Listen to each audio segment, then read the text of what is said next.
வணக்கம்மா. இன்னைக்கு நம்ம வீடியோவில் மாங்காய் முருங்கைக்காய் சாம்பார் எப்படி செய்யுதுன்னு பார்க்க போகிறோம். வாங்க நம்ம வீடியோக்கு போகலாம். வீடியோ பார்க்கறதுக்கு முன்னாடி நம்ம சேனலை சப்ஸ்கிரைப் பண்ணிக்கோங்க. அப்படியே பக்கத்தில் இருக்கிற பெல் பட்டனை ப்ரெஸ் பண்ணிக்கோங்க. பாருங்கம்மா, துவரம் பருப்பு 200 கிராம் எடுத்து வேக வச்சு வச்சுருக்கேன். இந்த பருப்புலேயே பூண்டு, பெருங்காயம், மஞ்சத்தூள் எல்லாம் போட்டு வேக வச்சு மசிஞ்சு வச்சுருக்கோம்.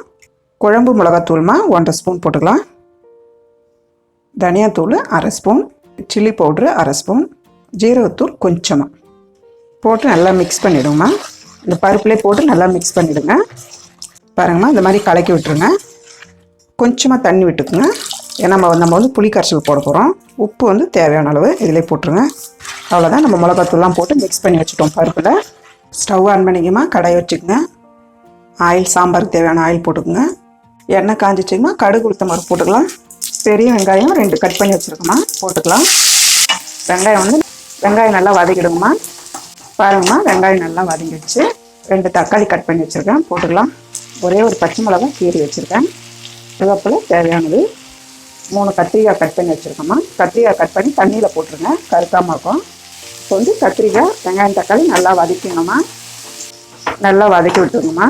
ஒரு முருங்கைக்காய் இந்த சைஸ் அளவில் கட் பண்ணியிருக்கேன், போட்டுக்கலாம். முருங்கைக்காய் போட்டு ரொம்ப வதக்கக்கூடாதுமா. ஏன்னா முருங்கையோட இந்த டேஸ்ட்டு, அந்த வாசனை போயிடும்.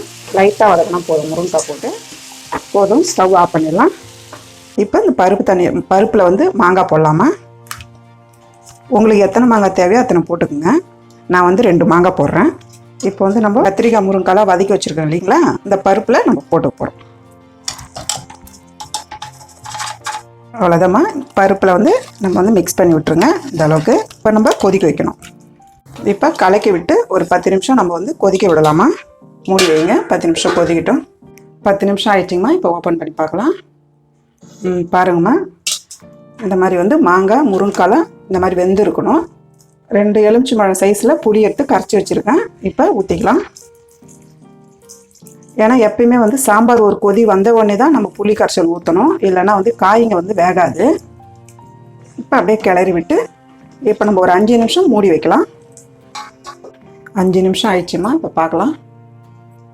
பாருங்கள், நல்லா கொதிச்சிடுச்சு. சாம்பார் வாசம் சூப்பராக வருது. இப்போ இந்த டைமில் நம்ம கொத்தமல்லி போட்டுக்கலாமா. இறக்கும் போது தான் கொத்தமல்லி போடணும்.